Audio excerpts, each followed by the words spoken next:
Ladies and gentlemen, episode 18 of Vandals live right now. With me is the outrageously handsome, the incredibly good looking. He's intelligent. He saved kittens from a burning building the other day. He let me borrow his Lambo. Crashies, baby, how you doing? I'm doing good. Thank you for all that gas. Thank you, thank you. I'm just spitting truth, right? Like, I mean, none, yeah, none of what true. I That said is was true. false. Yeah, I mean, the Lambo, everything, saving the cats. I mean, you got it all right. I mean, oh man. All right, there's a lot that I want to talk about. And in very typical Vandals fashion, I just want to go ahead and jump right into it. We're going to kick things off with Copenhagen. You guys have been a couple of weeks removed.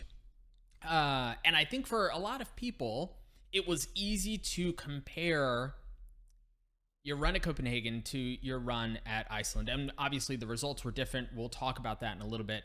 But I do want to get from an insider's perspective, what was the biggest difference between those two? And take that question wherever you want. It could be morale, it could be like structure, whatever it is. What was the biggest difference? I would say the biggest difference going into Copenhagen was the time we had to innovate and change a bunch of our stuff. We didn't really have that much time. So that was definitely a really big factor. Hmm. And then I would say like our form going into it was definitely not the highest like it could have been. Our form in Iceland, I think, was probably the best we've ever been. I mean, we Right. did win, so I guess obviously like it's it's true, but like you could definitely tell like our form and my form especially wasn't like as good as it was in Iceland. So I would just say like not having enough time to really innovate, make new comps, new strats, and then our form. Did you feel like all of that notwithstanding though, like mental going into the tournament, the pressure to perhaps be expected to repeat, did any of that play a factor? Nah, I don't think so. As a team, we all kind of wanted to like back to back anyway, so Yeah. the outside pressure like it didn't really affect us at all.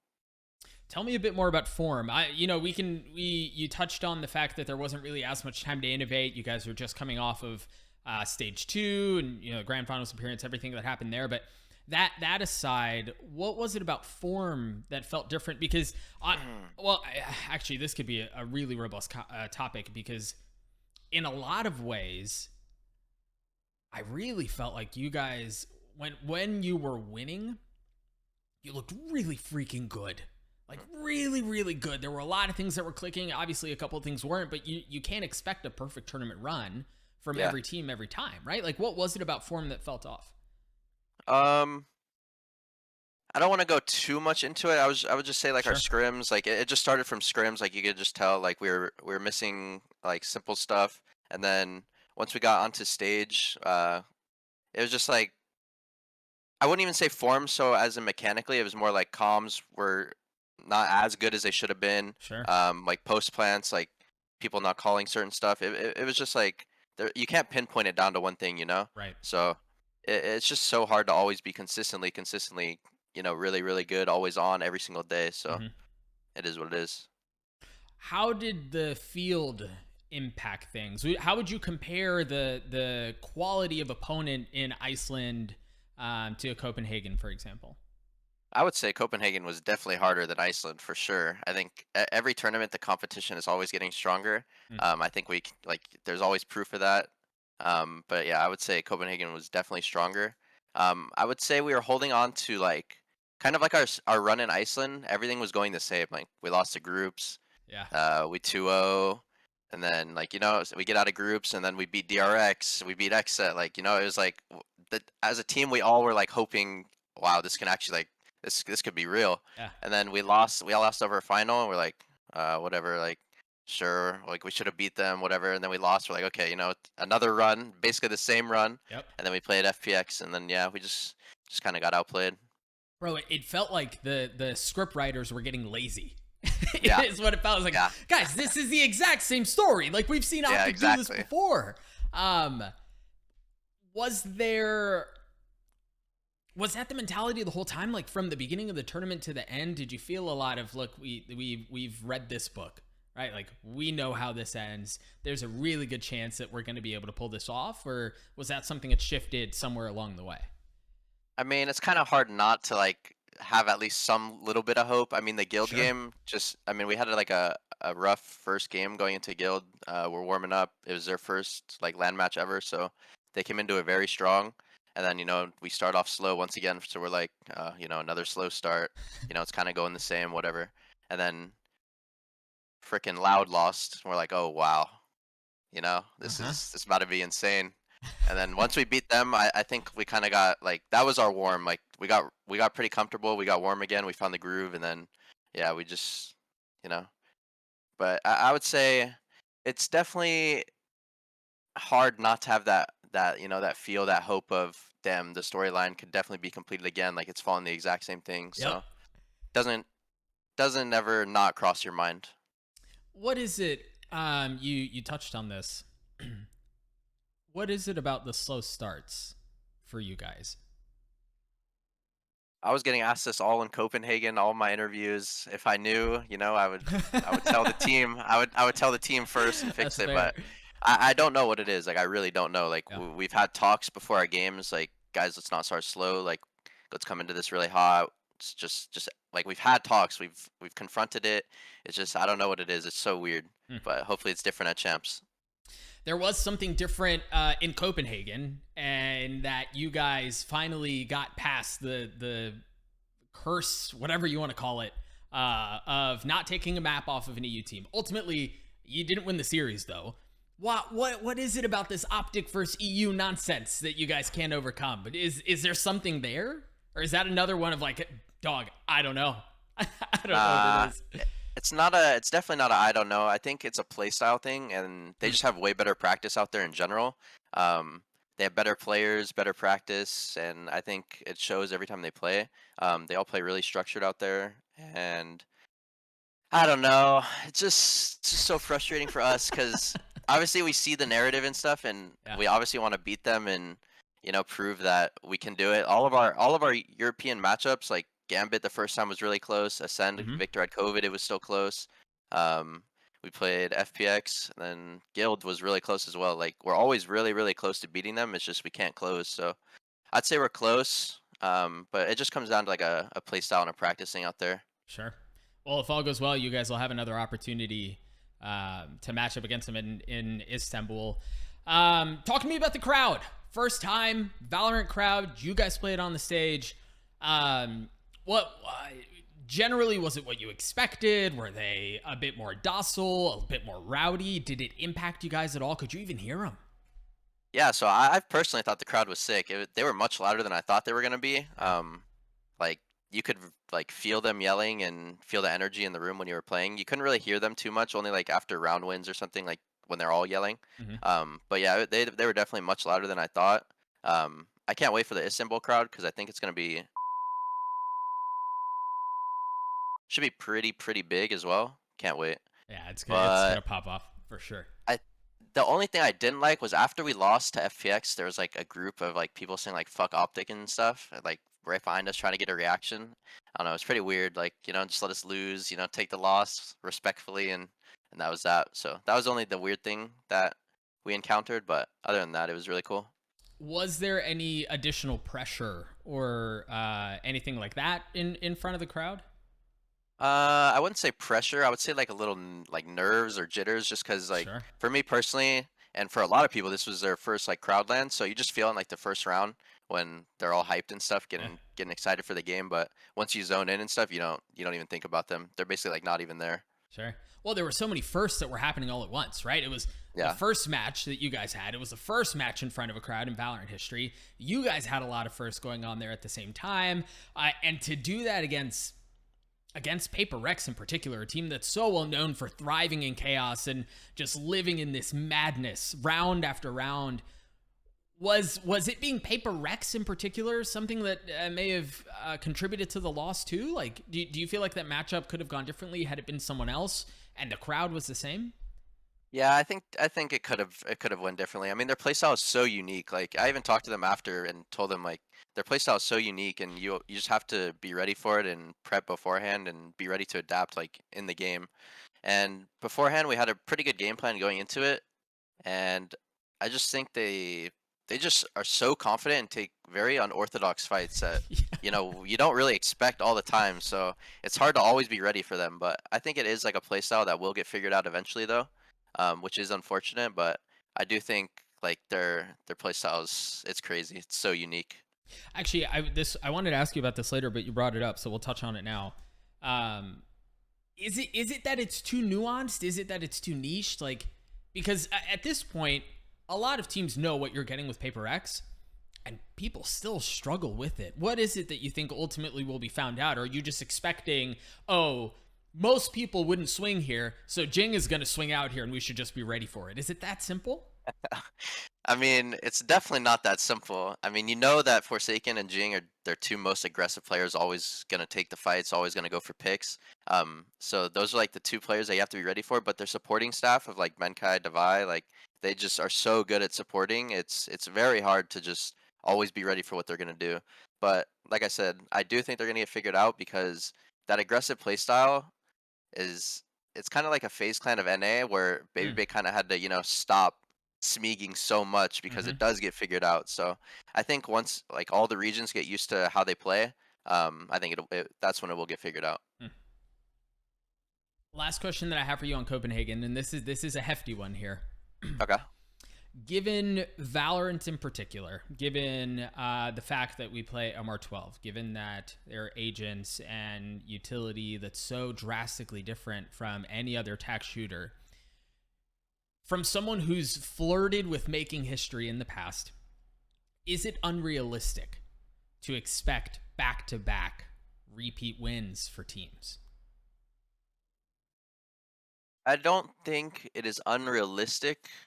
I do think it is very like it is much harder in Valorant to be super consistently like the number one team always winning because there's so many variables and so many factors, and when you're in this game when you're always being watched and everyone's taking like your comps and strats and using them against you, it's actually like pretty hard to just to play because like I said they just know everything you're doing. So I don't think it's unrealistic. I just think it is very hard, and that's why we haven't seen a back to back yet. Um yeah, I don't know. It's weird. It's a hard conversation. Yeah. Oh, I mean, again, you guys were close, and I think you're right. There's just a lot. There are way too many variables going on for that to be commonplace. Do you think people's people's expectations need to change? Because again, the thought was if anyone's going to repeat, and I'll be honest, I was in that camp, right? Like if anyone's going to repeat, knowing the OpTic we saw at Yeah. Iceland, and then seeing what you guys did in stage 2 where it looked like you guys only got better, I thought it was almost a done deal. Do perceptions need to change? Does the expectation need to get pulled back a bit? I don't think so. I think the expectations were fine, and like all of us, all the players were even expecting us like to at least go to the grand final, just to defend our title. Yeah. Um, so I think the expectations were fine. We deal with the expectations and pressure like as a team like pretty well in my opinion. So I think it's fine. I mean, top three was still a pretty good finish when you look at it like overall. I mean, obviously we weren't super happy with it, but I mean you Sure. can't really complain on a top three finish. Oh, and on to the top 3 finish where the international field was the best it's ever been, Yeah. right? You touched on that before, and it's only going to get better. Um, let's step away from the international field and go domestic. All right. North American LCQ is going on right now. Before we get into too many details, I just want your general thoughts. What's the level of competition from someone who doesn't have to be in that gauntlet right now? What are your thoughts on the level of competition so far? Yeah, I mean, first off, it feels amazing to finally watch some games instead of always, playing them and being in the spotlight. So I'll start off with that. But it's cool. It's juicy. I enjoy watching the matches. I would say the level of play isn't. I mean, some games are like high level, and some games are like pretty mediocre, pretty low level. But I would say these next upcoming games should be a pretty good bangers. So I can't wait for them, to be honest. Do you think there was something to the fact that for a lot of teams there was no film leading into LCQ? Few teams wanted to scrim against other teams. It really felt like, with an ear on the ground, it felt like teams were holding everything really close to chest. Like they didn't want to show anything, they didn't want to leak anything. People were so protective, maybe even paranoid leading into this tournament. Do you think that's why it's been so close? I think we've only had what, two 2-0s? Maybe 3. Yeah. Everything else has been 2-1s. Yeah, I was even surprised when C9 was playing like that Mel Championship or something like a week Oh before their yeah, LCQ. yeah. I was like, I was like, shouldn't they be hiding like most of their stuff? Like this LCQ is way more important than this Mel Championship. Yeah. So I would say like I think it was a mistake for them to play that unless they were hiding stuff. Mhm. But I think every team should have been hiding stuff and keeping it close to their chest. It's the most important tournament of the year for all these guys. So, and if they don't win it, their year's over. So Yeah. I do get where they're coming from and keeping all that stuff close to their chest and hiding stuff. And yeah, I definitely see where they're coming from. Speaking of someone whose year is over, uh, man, the timing on that was perfect. I'm so glad we recorded the day that we did. Sentinels lost last night. It obviously has been the biggest story of LCQ. Before we get into the nuance of the story, did you watch the match, Sentinels 100 Thieves? Yes. What, Yes, I what, did. what were your thoughts? What did you think? I actually think Sentinels looked good. Probably the best they've looked in a while, to be honest. I think on the fracture, I think 100 Thieves should have won that map, and then they won the second map. So I think they should have got 2-0'd. But when it went 3 maps, I think Sentinels actually had a really, really good chance to win that series. And I think third map was it overtime? Yeah. Yeah, it was Oh, no, overtime. no, no. And I'm sorry. It was 13-11. 13-11, The fake 13-11, comeback. yeah. I'm still pissed Oh, about it. that's what it was. Yeah, Yeah. that's what it was. I was like, dude, you're gonna come back all this way just to fake comeback? I'm like, come on. And freaking But Zelsis's 1v2 clutch with 1 HP back. I was like, yeah, when that oh happened, my, I'm like, it's going to happen. yeah, It's I'm over. like, wow. Sentinels are winning champs. There's just no Yeah, they way. they looked really, really good. Unfortunately, they made a little too many mistakes that I Mm. can remember, like, and I'm sure you can. And in this game, there's MR12 and stuff, so Yeah. can't really make that many mistakes. Um, let's talk about Shroud in particular. Uh, I'm assuming you coming up or watching him play at some point. I think everyone who's in the scene at some point or another either watched a pro play of his, watched one of his YouTube videos. People obviously gravitate to him, Yeah. and he's pretty freaking good. So I understand why. What were your thoughts on him? Professional Valorant debut. How do he look to you? Yeah, I mean, I was pretty hyped for him to like uh, get announced for Sentinels. I feel like that was a surprise for everyone. And then Yeah, getting to watch him play in a game that wasn't Counter Strike because I've only watched him in Counter Strike. It was definitely like a cool experience. I think he seems pretty decent right now. I still think he needs some times to because there was like times where when they would hit his bomb site and all that utilities coming at you, you kind of look a little lost sometimes, yeah, and it's hard in this game just because there's so much happening. right. But I do think he has a potential for sure, and I hope he like keeps playing and sticks to it. I mean, the viewership numbers were absurd. If Yeah, nothing else, yeah, keep him in the league yeah. so there's more viewership. It was I agree. outrageous. I think It someone was crazy. I don't remember who tweeted it, but I think the tweet came out earlier today. The top however many matches they played, 3 or 4, I don't remember. Those were the top 4 for viewership for the entire tournament so far. That's funny. It's just, I mean, again, the guy, people gravitate towards him, but Yep. I think with that, I agree with you. 100 Thieves probably should have had a 2-0. They had a Yeah. lead on Fracture. I was especially like suspect about Sentinels going into Breeze. I didn't think it was as strong of a map for them as many other people may have thought, and I think 100 Thieves exposed that. But with that in mind, knowing that they play later tonight against Cloud9, and then the tournament ends this weekend, I've got to ask you, dude, who's your favorite? Who's joining you guys in Istanbul? The question, huh? The mighty question. This is where you make enemies, by the way, because you know Yeah, everyone's yeah. watching. The title right here. Who makes Istanbul?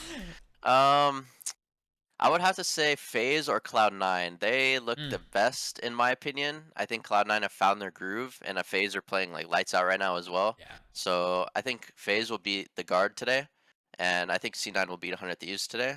And when it goes to FaZe Grand Final, and then C9 will have to play one more. Hmm. They'll have to beat the guard, which they've done in the past. Hmm. So I think if C9 get through 100 Thieves today, they have a very, very, very good chance to come with us. Bro, what is it? What is it about Cloud9? Right?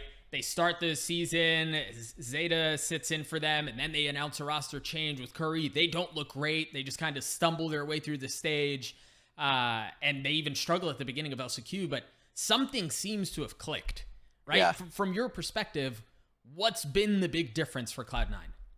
I just think to have these high pressure matches like all together now, all playing side by side. It definitely is like a unique feeling when you're side by side playing high pressure matches Sure. as a roster. And I think Curry had a lot of experience to gain, and he gained it like during LCQ. Mm. And I don't think he's like I don't know. He's in a very like hard role in my opinion, and he's not in a very flashy role, and he's just setting up teammates and stuff. And I think he gets a lot of hate when it's not really deserved because he is playing that role, and I know what he offers, like comm wise and teammate wise, and I think they just have found their groove as a team. They look good. They look better than that they did. So that's what I'm hoping on. I'm on the C9 hopium.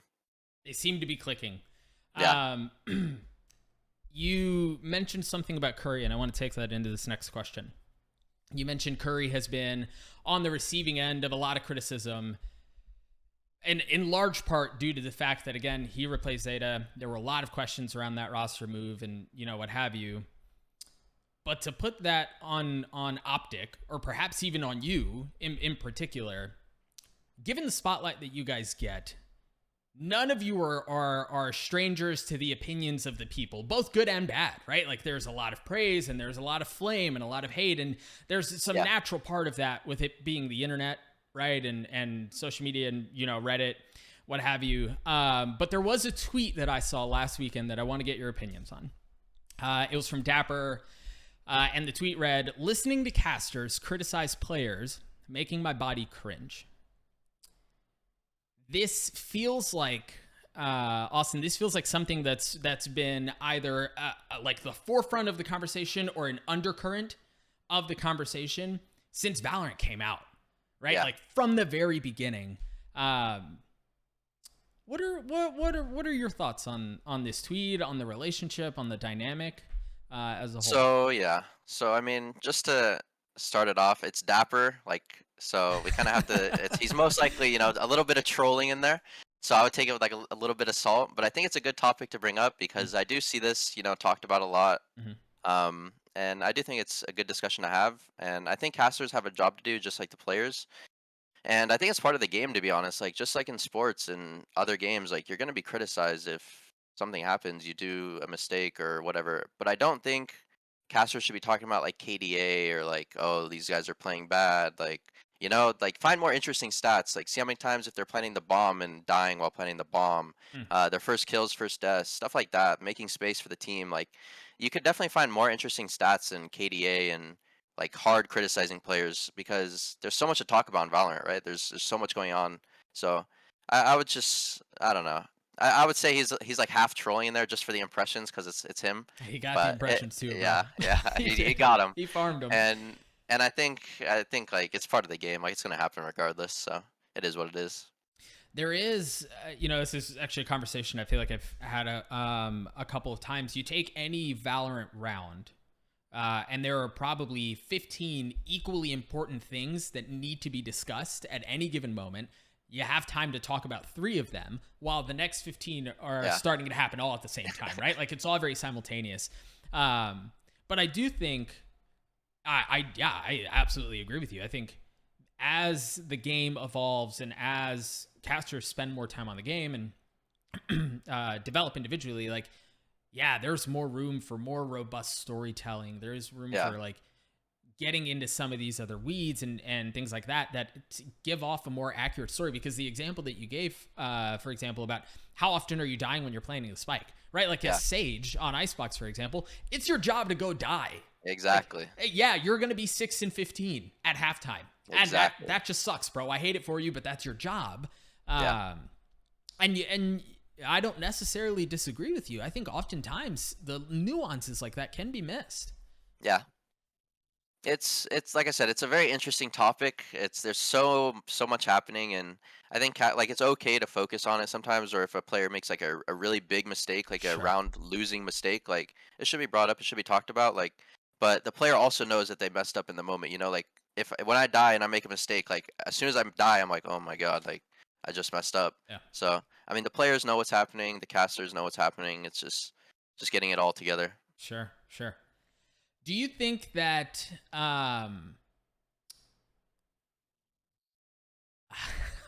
do you think that both players and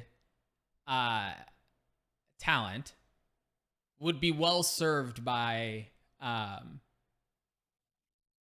going a little bit easier on one another on the other side, like cutting a little bit more like patience and grace towards one another? Or do you think that like the reactions and everything in general are accurate and they're appropriate? What are your thoughts? No, I don't think the reactions are appropriate. I mean, especially in this game, most of the Valorant players are like coming from Counter-Strike, where there's talent that have been casting and analyzing there for years. And while you have Valorant just came out, you have a bunch of fresh faces, and yeah, everyone kind of has to find their groove. So I think everyone should be willing to help each other and trying to improve.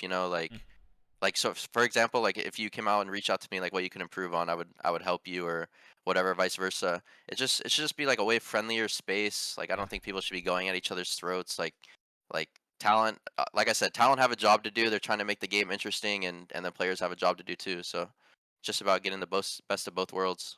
Oh, and I think there's so much like knowledge. I won't say Yeah. who specifically, but there is a team that competed in stage 2 that a couple of times allowed me to sit in on their pracs and just watch Oh wow. and listen, because dude, there's so much that we don't know. Yeah. Right? Like we're not in your comms.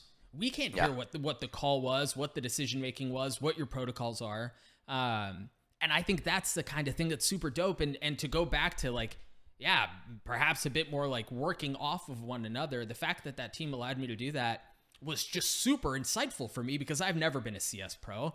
I've never been a Valorant pro. And I think that's the kind of thing that only makes this community better. I feel myself starting a rant, so I'm going to move on to the next question. Dude, It's all good. Good conversation. It's a good conversation. I'm yes, telling you. this could actually be a whole episode in and of itself. Yes, good. Dude, OpTic rematches. What the heck? You guys, what's this? What's the sauce, bro? You guys don't lose those. Yeah. I mean, I don't really know what it is like specifically, but That's I mean, cap. obviously, Come on. obviously, when you lose, you learn more than when you won, right? So I think Sure. that's part of it. But I also think that like all five of us, when we do lose or like when we play a team, we all kind of five know how they like play, their little tendencies, how they like to mid round, how they like to hold sites. So I think when we rematch them, like all that comes into effect, right? Yeah. Like all the past experience, knowing how they default, what they like to do, just little trap plays that like they do. They show everything in the first game, right? Like Mhm. they don't have much time to re-innovate, so it's much easier going into the second time for sure. How much of it is can be attributed to Chet and finesse and his calling, things like that? Or when it comes to beating a team the second time around, is it really this? We all really read them well. We knew exactly what they were going to do, and that is ultimately the determining factor on the rematch. Yeah, I'm telling you, that's a really big part of it. Like all five of us like are really, really smart, talented individuals. So we know when we do lose, we know like and pick up on those little things. But I would say Chet and FNS, like they just make the puzzle come together. They work really good together. FNS is crazy IGL, like the best I've ever had. Yeah. Chet's the best coach I've ever had. So they just bring a crazy dynamic, and then they just make it so much easier on us. Mm. They bring little counter strats, stuff like that, stuff we should look out for on our bomb sites. It's just so easy with them. The most recent bit of news from Riot was that Chambers on the receiving end of some nerfs. Now, given that, Crashies, you guys have what many consider to be the best chamber in the world. Top 2, maybe, if there's someone on the other side of the pond who's a little salty about that comment. I don't know. How do you see this impacting OpTic? Yeah, so first off, I don't really think they destroyed Chamber completely. He's still viable in like some aspects, some maps. But I mean, and Chet runs our comp, so I don't really know what he's done yet, like switched or anything. But I think if Ye has to play another agent, he'll be just fine. Like it's Ye after Phoenix. all. Like yeah, like Phoenix, is that what you're it, saying? Yeah, on yeah, Phoenix? yeah, Phoenix, like Reyna, like we could put him on anything. He'll be just fine. You know what I'm saying? Like Yeah. so I'm not too worried about it. I don't think the team's worried about it either.